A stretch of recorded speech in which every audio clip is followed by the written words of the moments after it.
वालेकुम। डॉक्टर आयशा जलीस आपसे मुखातिब। आज एक बहुत ज़रूरी बात मैंने आपसे करनी थी, वो ये कि आपको पता होना चाहिए कि कोरोना से भी बड़ी एक बीमारी पाकिस्तान में इस टाइम बहुत ज़्यादा मिक़दार में आई है, जिसका नाम है कॉन्गो वायरस, या अगर आप डॉक्टरी से मुख्तलिफ हैं तो इसको हम कैमेरियन कॉन्गो हेमराजिक फ़ीवर कहते हैं, या कॉन्गो वायरस से होने वाला ऐसा बुखार जिसमें मरीज़ की नाक, मुँह, कान, पेशाब या किसी भी रास्ते से खून आ सकता है। और इसके बारे में आज एक प्रेजेंटेशन भी मैंने दी और मुझे एक चीज़ बहुत ज़रूरी महसूस हुई और मुझे लगा कि एक कुछ काम हम ज़ुबान से भी अल्लाह ताला के लोगों के लिए सदका करते हैं, और मेरे हिसाब से ये बड़ी इन्फॉर्मेशन ज़रूरी थी कि लोगों तक पहुंचनी चाहिए। आप लोगों में से हर वो लोग जो लाइव स्टॉक का काम कर रहे हैं, जानवरों से मुंसलिक हैं, जानवरों का कारोबार कर रहे हैं, कसाई पेशा है, जानवर ज़िबा करते हैं, और स्पेशली जो है वो गाय, बकरी, भेड़, तो उन लोगों के लिए बहुत ज़रूरी है। अगर आप में से कोई लोग जो मुझे देख रहे हैं जो नर्सिंग के पेशे से मुंसलिक हैं या वो डॉक्टरी से मुंसलिक हैं, तो उनके लिए भी ये बहुत ज़रूरी है। पाकिस्तान में इससे 3 डेथ्स हुई थी और ये बहावलपुर का वाक़या है, जब डॉक्टर और 2 नर्सें जो हैं वो वफ़ात पा गई थी। और वजह ये थी कि डॉक्टर साहब ने मरीज़ का ऑपरेशन किया था जिसको कॉन्गो फ़ीवर था, और ऑपरेशन के दौरान जरासीम डॉक्टर साहब को भी लाहक हो गया और बाद में डॉक्टर साहब चल बसे। ये एक बड़ा जानलेवा वायरस है, और हैरत की बात यह है कि अभी तक मेरा नहीं ख्याल आप में से कुछ लोगों ने इसका नाम भी नहीं सुना होगा। बतौर डॉक्टर भी शायद हम में से बहुत सारे लोगों को इसकी अहमियत का अंदाज़ा नहीं है, ना हमें पता है कि कितना ख़तरनाक है। अगर मैं आप लोगों को आज एक बात बताऊं तो ये बड़ी हैरत है, और जो लोग मेरे से डीजी खान से मुंसलिक हैं उन्हें याद होगा जब कोरोना वायरस आया था तो आप यकीन कीजिए कोई 10 से 15 ताबूत थे, अस्तगफिरुल्लाह, जो लकड़ी के थे और वो डीजी खान के एमरजेंसी के बाहर ला के रखे गए थे, क्योंकि उस टाइम कोरोना का इतना खौफ था कि हम लोगों को कोरोना कह भी देते थे तो लोग क्या करते थे, कोरोना वायरस के डर से भाग जाते थे। लोग कहते थे हमने इलाज नहीं कराना, क्योंकि उस टाइम बहुत सारी अफवाहें थी कि लोग खुदा न खास्ता अल्लाह माफ़ करे जहर का टीका लगा रहे। तो ये एक बड़ा अल्लाह ताला माफ़ करे बहुत मुश्किल वक्त था पाकिस्तान के लिए। और अगर हम कॉन्गो को देखें, कोरोना में इंसान के मरने का 1% रिस्क है, और ये जो कॉन्गो वायरस है इसमें 70% रिस्क है।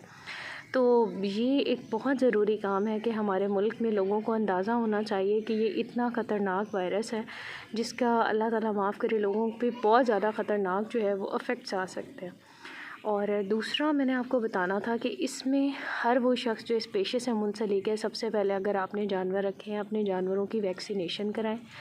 जानवरों में चीचड़ नाम की बीमारी बहुत कॉमन है, और ये चीचड़ के ही ज़रिए इंसान को जो है वो लगती है, और चीचड़ जब वो इन्फेक्टेड होकर इंसान को काटता है, इसके अंदर आपको हो क्या सकता है, खुदा ना करे अगर आपको बुखार, जिस्म में दर्द है, सर में दर्द, गले में ख़राश, आँखों में दर्द, तेज़ रोशनी आँखों में चुभना शुरू हो रही है, चक्कर आना शुरू हो रहे हैं, उल्टी है, मोशन है, और अल्लाह ना करे आपके हाथों पे, जिस्म पे कहीं भी कोई लाल नीला निशान या धब्बे बढ़ना शुरू हो जाते हैं, तो आपको फ़ौरन से अपने किसी करीबी डॉक्टर को दिखाना है, बशर्त ये कि आप इन पेशों से मुंसलिक हैं जो मैंने आपको बताया। आप कसाई हैं, या आप व्यापार करते हैं, या आप किसी तरह से भी जानवरों से मुंसलिक हैं। अच्छा, दूसरे नंबर पे जो बहुत ज़रूरी बात है वो आपके लिए ये है कि इससे बचाव बहुत ज़रूरी है। किसी को अगर खुदा न खास्ता कॉन्गो हो जाता है तो इसका कोई परफेक्ट इलाज नहीं है, सिर्फ़ इसकी सपोर्टिव केयर की जाती है। जो सबसे इम्पॉर्टेंट चीज़ हमने लोगों को भी बतानी है वो ये कि आप बचें कैसे।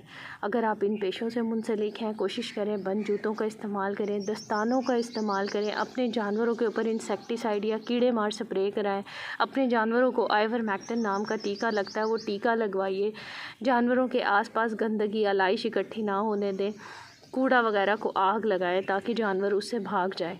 और खुदा न खास्ता अगर आपके जानवर को कोई ऐसी बीमारी है जिसमें आपका जानवर अचानक से मर जाता है, मुंह नाक कान कहीं से खून आ जाता है, तो फ़ौरन उसको रिपोर्ट कीजिए। अल्लाह ना करे, ये बहुत इम्पॉर्टेंट है। ये कोरोना का भी बाप है, बहुत ज़्यादा इन्फेक्शन का रिस्क है।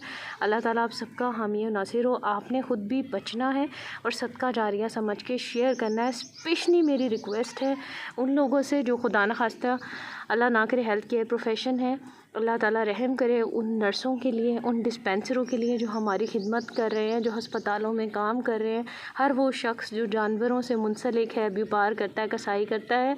अल्लाह ताला सबका ये हिफाजत का बाइस सबको बनाएं और खुश रहें, आबाद रहें। अल्लाह ताला से सबके लिए दुआ है, अल्लाह किसी के भी प्यारों को अल्लाह ताला इस बीमारी में मुब्तला ना करे। मुझे भी दुआओं में याद रखिएगा। खुश रहें, आबाद रहें। जज़ाकल्लाह।